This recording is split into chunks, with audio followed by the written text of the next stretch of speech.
కీచకుడు చనిపోయాడు. ఒక స్త్రీని అనుభవించాలి అని వెర్రివేషాలు వేస్తే ఆమె భర్త గాంధర్వుడు రాత్రి సమయంలో ఎవ్వరికి తెలియకుండా వచ్చి కీచకుడిని కిరాతకంగా చంపేశాడు అని ఒక గూఢాచారి దుర్యోధనుడితో చెప్తాడు. దుర్యోధనుడికి కీచకుడిని చంపింది భీముడే అని అనుమానం. ఈ విషయాన్ని శకునికి చెప్తే శకుని ఏం చెప్తాడు అంటే, మనము విరాట రాజ్యానికి సైన్యంతో వెళ్తే పాండవులు తప్పించుకుంటారు. శకుని ఒక మాస్టర్ ప్లాన్ వేస్తాడు. విగర్త రాజ్యంలోని రాజు దుశ్శర్మను పిలిపిస్తారు. దుశ్శర్మ, నువ్వు చేయాల్సిన పని ఏంటి అంటే, విరాట రాజ్యంలోని గోవులను ఆవులను నీ సైన్యంతో వెళ్లి వాటిని తోలుకొని రావాలి. విరాట రాజ్య సైన్యం మిమ్ములను వెంబడిస్తుంది. అప్పుడు మా కౌరవ సైన్యం విరాట రాజ్యంలోకి ప్రవేశించి సైన్యం లేని విరాట రాజ్యాన్ని ఓడించి మాకు సహాయం చేసినందుకు గాను ఆ విరాట రాజ్యాన్ని నీకు ఇచ్చేస్తా. దుశ్శర్మ విరాటరాజు చెప్పినట్టే చేస్తాడు. దుర్యోధనుడు తన సైన్యంతో విరాట రాజ్యంలోకి ప్రవేశిస్తాడు.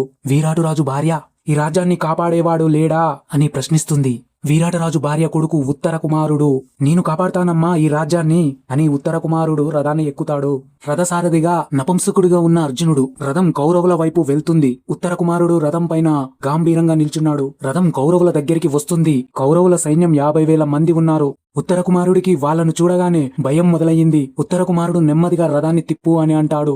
అర్జునుడు పోరాడతా అని అన్నావు కదా. ఉత్తర కుమారుడు ఏంది పోరాడేది, 50,000 మంది ఉన్నారు, నేనొక్కడిని ఏం పోరాడతా, రథం తిప్పు పారిపోదాం. అర్జునుడు రథం తిప్పుతాడు. కౌరవుల సైన్యం అంతా నవ్వుతుంది. అర్జునుడు స్పీడ్ గా వెళ్లి శ్మశానంలో జమ్మి చెట్టు దగ్గర ఆపుతాడు రథాన్ని. అర్జునుడు రథాన్ని దిగి జమ్మి చెట్టు ఎక్కి ఆయుధాలను తీస్తాడు. ఉత్తర కుమారుడు ఆయుధాలను చూడగానే ఎవరు నువ్వు అని అడుగుతాడు. నా పేరు అర్జునుడు. అర్జునుడు ఒరిజినల్ వేషంలోకి వస్తాడు. ఉత్తర కుమారుడు చాలా ఆనందిస్తాడు. ఆ తర్వాత యుద్ధం ఎలా జరిగిందో నెక్స్ట్ ఎపిసోడ్ లో తెలుసుకుందాం. ఈ వీడియో మీకు నచ్చినట్లయితే లైక్, షేర్, సబ్స్క్రైబ్ చేయడం మర్చిపోకండి.